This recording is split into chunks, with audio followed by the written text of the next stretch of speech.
আমি তোমাকে বারণ করছি। আমি তারানাথ তান্ত্রিক। তন্ত্রবিদ্যায় যদি সামান্যতম সিদ্ধি থেকে থাকে আমার, তবে হে সবরূপী দানব, তুমি কথা শুনতে বাধ্য। এই বলা মাত্রই শ্মশানের মাটি কেঁপে উঠল।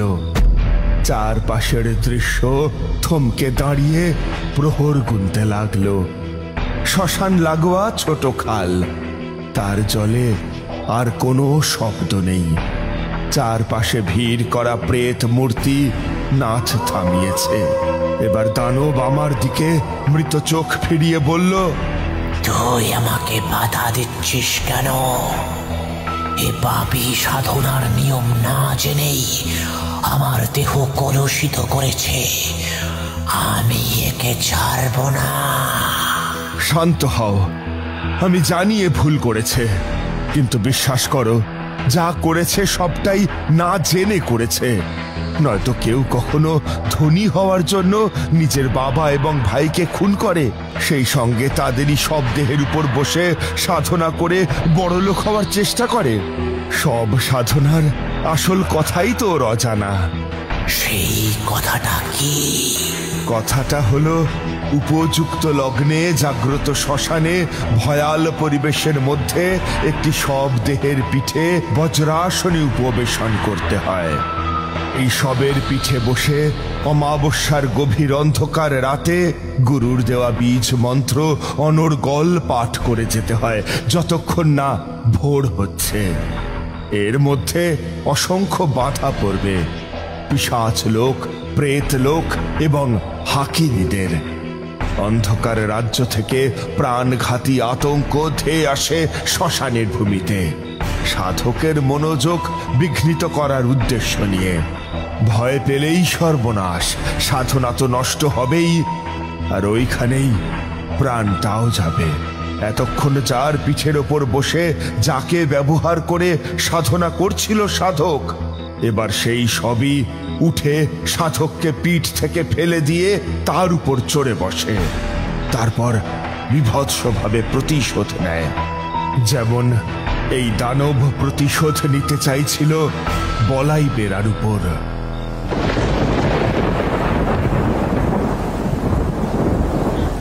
কিন্তু বলাই বেড়া সাধক হয়ে এমন বিপদে পড়ল কি করে?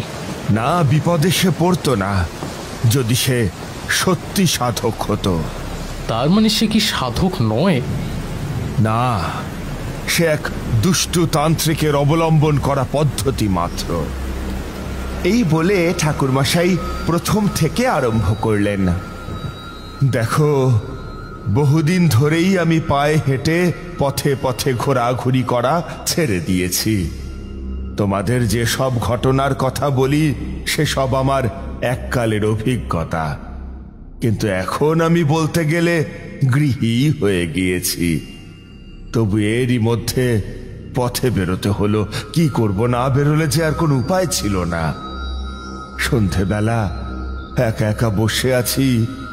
সেই দিন ছিল বৃহস্পতিবার, নবান্নের উৎসব রবিবার।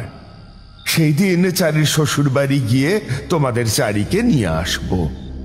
একলাই বসে আছি, হঠাৎ দরজায় কেউ যেন টোকা দিল। আস্তে নয়, খুব জোরে।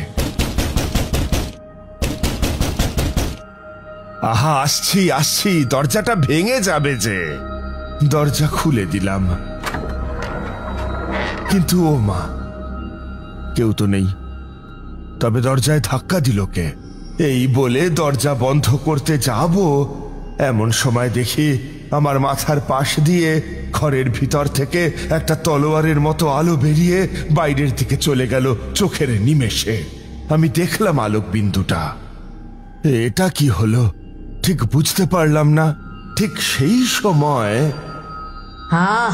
নিশানা দেখিয়ে দিলুম তো, এখনো দাঁড়িয়ে আছিস কেন? যা। ওরে, আজ যে অমাবস্যা, দুটো অপরাধ হয়ে গেছে। এবার বুঝি সে নিজেই বেঘরে মরবে। তার মায়ের আত্মা বড় কষ্টে আছে।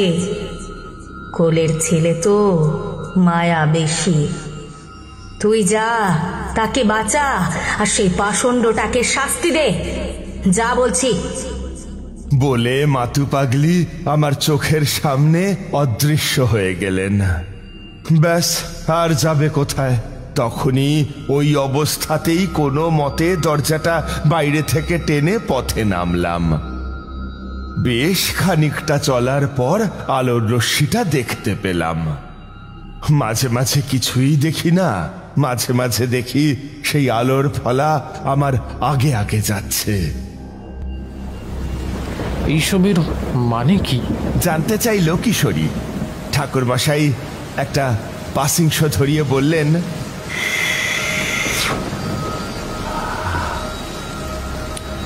মানে আবার কি? কোথাও কিছু গোলমাল হয়েছে, কারোর দোষের শাস্তি অজান্তে পাচ্ছে অন্য কেউ। অবিচার আটকাতে মাতঙ্গিনী হুকুম দিলেন। আমি পথে বেরোলাম। যে ঘর ফাঁকা না রাখার অজুহাতে মেয়ের বাড়ি গেলাম না, সেই ঘর ছেড়েই ছুটলাম। তো গেলেন কোথায় শেষে? আলোর পথ ধরে পায়ে হেঁটে রেল স্টেশনে পৌঁছলাম। তারপর ট্রেন সেখানে থামলো, আলোর রশ্মি যেখানে আমায় নামালো।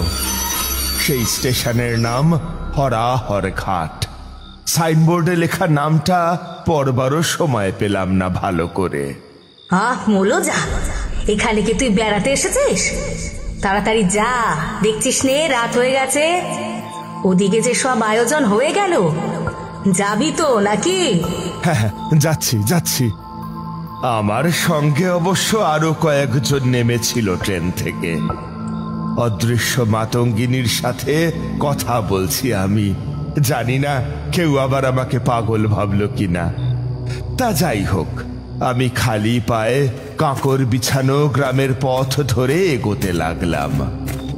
অমাবস্যার রাত, ঝোপে ঝাড়ে জোনাকি চলছে কয়েকটা, কিন্তু আর কোথাও কোনো আলো টালো কিচ্ছু নেই। যত এগোচ্ছি ততই অন্ধকার। মাথার উপর লাল লাল তারা, তারা স্বস্তির চেয়ে ধাঁধা তৈরি করে বেশি। তা যাই হোক, আমি এগিয়ে যাচ্ছি। জানি এই পথ ভুল হবে না। দুহাত দূরে আলোর ফলা পথ দেখাতে দেখাতে আমাকে নিয়ে যাচ্ছে। এমন করে অনেকটা হেঁটে গেছি।